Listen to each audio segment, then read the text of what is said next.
জনস্বাস্থ্য কারিগরি দপ্তরে সরবরাহ করা বিশুদ্ধ জল না পাওয়ায় রাজ্য সড়ক অবরোধ করে বিক্ষোভ দেখালেন এলাকাবাসীরা। রবিবার সকালে ঘটনাটি ঘটেছে ইটাহার থানা কাপাসিয়া অঞ্চলে মারাইনগর গ্রামে।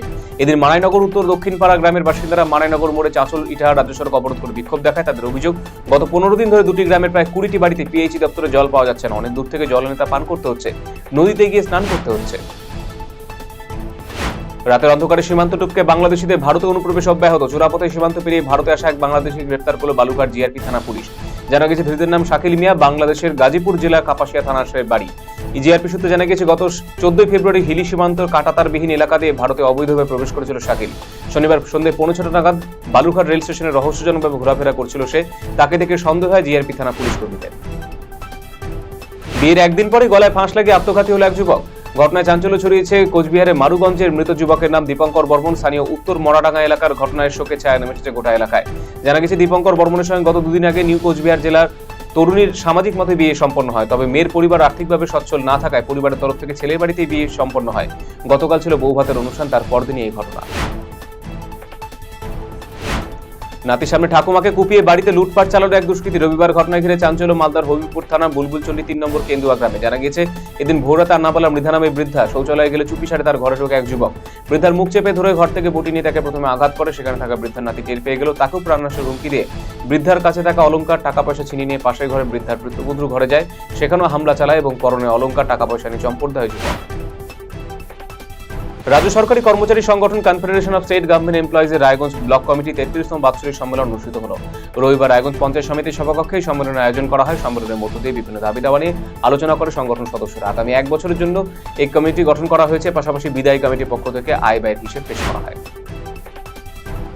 গোপন সূত্রে খবর পেয়ে পৃথক 2টি জায়গা থেকে অভিযান চালিয়ে আগ্নেয়াস্ত্র এবং 2 রাউন্ড কার্তুজ সহ 2 ব্যক্তি গ্রেফতার করল দক্ষিণ দিনাজপুরের গঙ্গারামপুর থানা পুলিশ। পুলিশ জানিয়েছে, ধৃতদের নাম নিরঞ্জন দাস, বাড়ি গঙ্গারামপুর থানা সাহাপাড়া এলাকায়।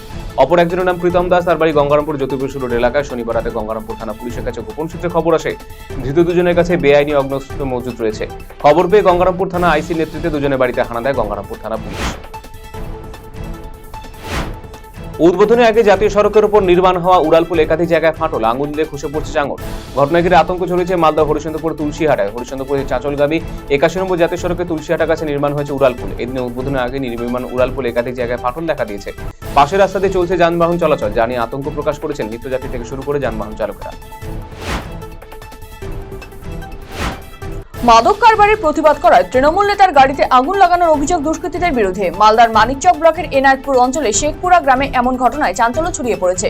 তৃণমূল নেতা শেখ তাপাসুলের গাড়িতে আগুন লাগিয়ে দেওয়ার অভিযোগ। ঘটনা সম্পর্কে জানা গিয়েছে, রবিবার ভোর 3টে নাগাদ গাড়ির চাকা ফেটে যাওয়ার আওয়াজ শুনতে পান তৃণমূল নেতা শেখ তাপাসুল। বাইরে এসে দেখতে পান গাড়িতে দাউ দাউ করে আগুন জ্বলছে। রায়গঞ্জ শহরের ঐতিহ্যবাহী বেসরকারি প্রি প্রাইমারি স্কুল হিসেবে পরিচিত কিডস স্কুল।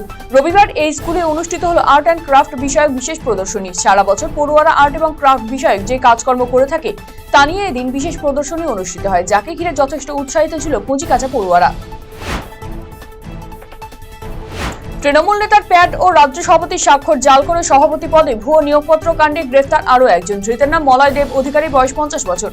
তার বাড়ি পশ্চিম মেদিনীপুর জেলার ডেবরা থানার আসারি এলাকায়। শনিবার রাতে আসারি এলাকায় তল্লাশি চালিয়ে তাকে গ্রেফতার করে হেমতাবাদ থানার পুলিশ, রায়গঞ্জ জেলা পুলিশ এবং গোয়েন্দা বিভাগ। তার কাছ থেকে মোবাইল, বেশ কিছু সিম কার্ড এবং এটিএম কার্ড বাজেয়াপ্ত করা হয়েছে। এই ব্যক্তি রাজ্যের বিভিন্ন প্রান্তে সরকারি চাকরির প্রতারণার সাথে যুক্ত বলে পুলিশের অনুমান।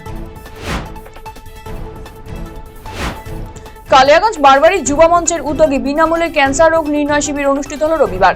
এদিন মারবাড়িপট্টি এলাকার হনুমান ভবনে আয়োজিত এই ক্যান্সার রোগ নির্ণয় শিবির কালিয়াগঞ্জ এবং আশেপাশের শতাধিক মানুষ এই ক্যান্সার নির্ণয় শিবিরে স্বাস্থ্য পরীক্ষা করান। পাশাপাশি এদিন রায়গঞ্জ গভর্নমেন্ট মেডিকেল কলেজ ও হাসপাতালের ব্লাড ব্যাংকে রক্তের অভাব মেটাতে রক্তদান শিবিরের আয়োজন করা হয়। এদিন